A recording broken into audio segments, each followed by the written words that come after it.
Today, we're talking about a dangerous imposter, a severe neurological disease that can look exactly like psychosis, and a brand new study is giving us a much clearer way to tell them apart. So let's get right into it.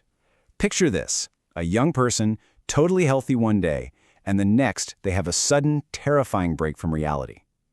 Now, the first thought for everyone involved is usually a psychotic episode. But what if that's wrong?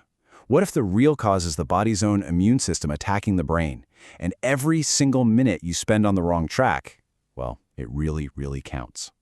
You know, this question creates an absolutely frightening dilemma for doctors. They're the ones on the front lines, trying to tell the difference between a common mental illness and a rare but very treatable neurological emergency. And getting that call wrong can have devastating consequences. So here are the two conditions in the ring. On one side, you've got NMDAR-antibody encephalitis. Basically, it's an autoimmune disease where your body goes to war with its own brain cells. And on the other side, you have primary psychosis, a serious mental health condition. Now, at first glance, they can look almost identical, but make no mistake, they are from completely different worlds. So what's the big problem here? Well, it's a numbers game. Primary psychosis is more than 1,500 times more common. You know, in medicine there's a saying, when you hear hoofbeats, think horses, not zebras. This creates a really powerful bias towards the more common diagnosis, and that's exactly how the rare zebra gets missed. To cut through all that noise and uncertainty, you need data. You need a clear, evidence-based roadmap to spot that zebra in a herd of horses. And that's precisely what a new international study published in the Lancet Psychiatry set out to do. So, what the researchers do? They conducted a huge retrospective analysis. That just means they went back in time and dug through real-world clinical records from specialized neurology centers all across Europe and the US. Then, they compared those records directly to patient files from a typical early psychosis clinic. Now, right away, the data shows a really striking difference in who gets these conditions. The encephalitis group was younger, median age of 22, but just look at that sex difference. A staggering 79% of the encephalitis patients were female. In the psychosis group, it was a much more even split. I mean, that's a massive demographic clue right out of the gate. So what did all this data actually show? Well, it revealed a decisive clinical signature, a clear, distinct pattern that helps unmask this neurological imposter. Okay, the single most important giveaway is speed. Think of it like a ticking clock. NMDR encephalitis doesn't just creep in, it explodes onto the scene. Primary psychosis, on the other hand, usually builds up much, much more slowly. Let's put a hard number on that.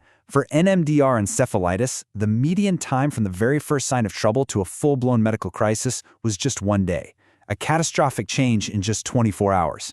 And the comparison? For primary psychosis, the median time was 180 days. That's 6 months. The difference couldn't be more stark. We're talking about a sudden crisis versus a slow burn. It's night and day. But it's not just about speed. It's also about the kind of symptoms you see. Patients with NMDAR encephalitis were much more likely to have catatonic features, things like being unable to speak, holding bizarre postures, or being in a stupor. And what's just as important is what they didn't have, the classic paranoid delusions you might expect. The condition is defined just as much by what's missing as by what's there. Now look at how this all plays out over time. The study found this predictable, incredibly fast sequence of events. It kicks off with severe mood changes in the first few days. Then, by week 1, psychotic symptoms like hallucinations pop up. And by week 2, those defining catatonic symptoms really start to take over. It's a clear, sequential pattern. So let's get to the critical part. What does all this data actually mean in the real world? For patients, for their families, and for the clinicians who have to make these high-stakes calls? Well, this study basically gives us a clear checklist of red flags. When you see a young person, especially a female, with an incredibly rapid onset of psychosis that mixes mood, psychotic, and catatonic symptoms, and that whole clinical picture is changing day by day, that is the signature. That is the moment you have to start thinking beyond a psychiatric diagnosis. Look, this isn't about creating some rigid, automatic rule. As the study's authors say, this is all about a clinically led approach. It's about giving doctors the evidence they need to justify that definitive next step, which is a lumbar puncture to test the spinal fluid for those antibodies. All right, let's pause for a reality check. We need to be crystal clear about what this study does and what it absolutely does not prove. This is about improving accuracy, not creating panic. First off, NMDR encephalitis is still very, very rare.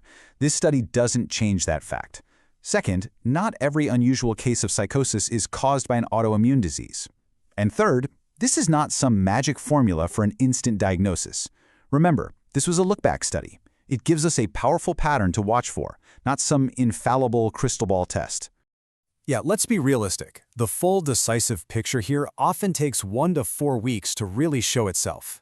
So the goal isn't some instant diagnosis on day 1. It's a timely one, where a sharp clinician sees the pattern unfolding and acts before it's too late. The absolute key is observation. So after all that, what is the bottom line? The authors propose a really powerful way to think about this. They're actually reviving an old medical term for a new purpose, delirium praecox. See, this isn't psychoses as we usually think of it. It's a delirium, a state of acute confusion that happens with explosive speed in a young person. And reframing it that way, well, it changes everything. So here's the final takeaway. Don't get tunnel vision on the psychosis itself. You have to step back and look for the entire pattern, the speed, the sequence, and that specific mix of symptoms. Because when the stakes are this high, seeing the whole pattern is the difference between getting it right and a total disaster.